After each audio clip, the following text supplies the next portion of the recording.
جس کو ہم جمہوریت کہتے ہیں، جس کو ہم آج کے نظام کہتے ہیں، سارے کے سارے نظام میں سے یہ رسول اکرم صلی اللہ علیہ وسلم کے آنے سے پہلے یونان میں افلاطون نے، ارسطو نے، سقراط نے بیان کر دیے، سارے کے سب ہم جگالی کرتے ہیں آج کے دور میں۔ وہی اس کو نکالتے ہیں، الجمہوریہ کیا کہتی تھی اور فلاں کیا کہتی تھی اور ون مین ون ووٹ کیا تھا، یہ سب کچھ جس بیوروکریسی کو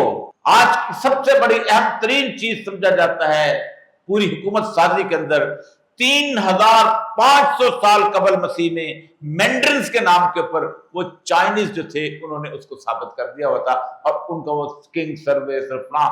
آج بھی کہتے ہیں، خواہ وہ جرمن کی بیوروکریسی نکالو یا انگلینڈ کی نکالو یا پاکستان کی نکالو، ڈٹو کاپی ہے جیسے۔ اس کا مطلب یہ ہے کہ اب ایک ان ساری کی ساری چیزوں کو جس وقت پھیلی ہوئی تھی، ان ساری کی ساری چیزوں کے مقابلے میں رسول اکرم صلی اللہ علیہ وآلہ وسلم ایک ایسا دین لے کے آنا چاہتے تھے کہ جو دین جو ہے یہ دنیا کے اندر بتائے کہ تم سب کے نظام جو ہیں وہ مکمل طور پہ تباہ و برباد ہو